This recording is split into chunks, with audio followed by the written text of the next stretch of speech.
July 1st, 2025, nag-book kami ng 3 days, 2 night stay sa Baguio sa Airbnb. Tumaan kami sa Cannon Road papunta doon and finally, nakita na ulit namin ang Lion's Head pagkatapos ng matagal na panahon.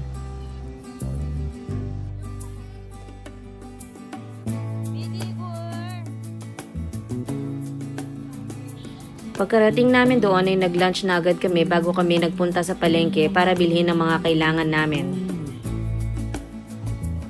Pinili na agad namin lahat ng kailangan namin sa palengke bago kami makapunta sa Airbnb para hindi na kami pabalik-balik.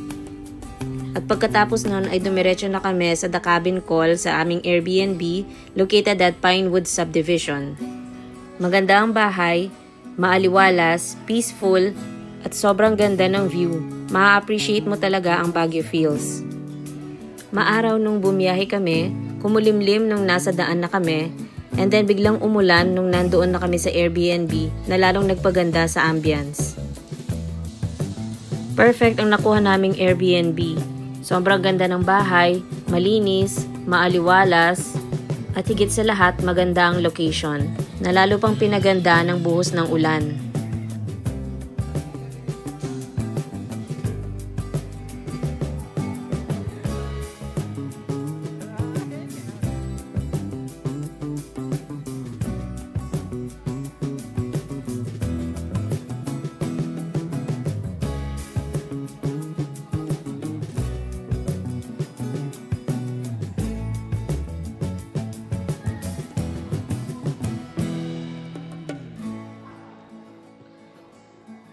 Pagdating namin doon ay hinanda na namin ng lahat para sa dinner habang nagvi-videoke ang iba at habang naglalaro naman ang mga bata.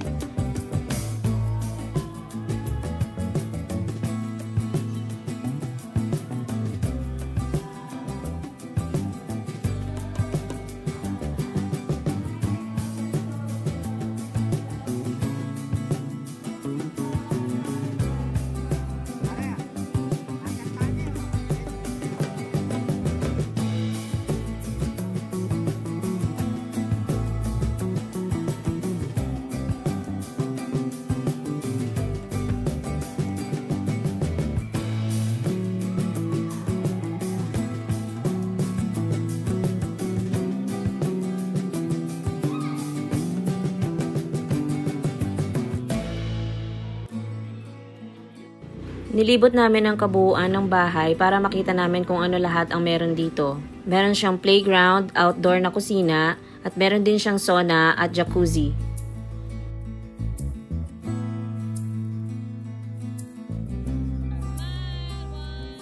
Nagpicture-picture muna kami bago kami nagsimulang libutin ang Baguio.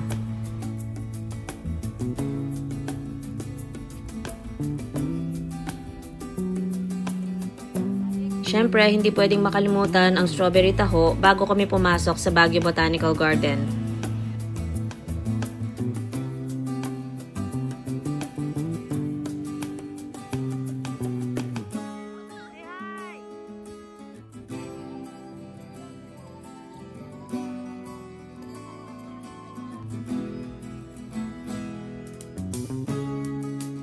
Nagpunta din kami sa Wright Park at doon sumakay ng kabayo si Ate Aid. Umasyal din kami sa The Mansion at pagkatapos ay sa Mines View Park naman.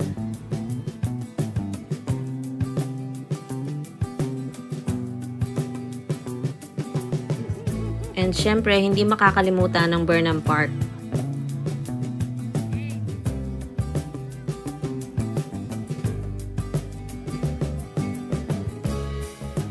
On our second night, nagpunta kami sa night market malapit din sa Burnham Park para mag-food trip.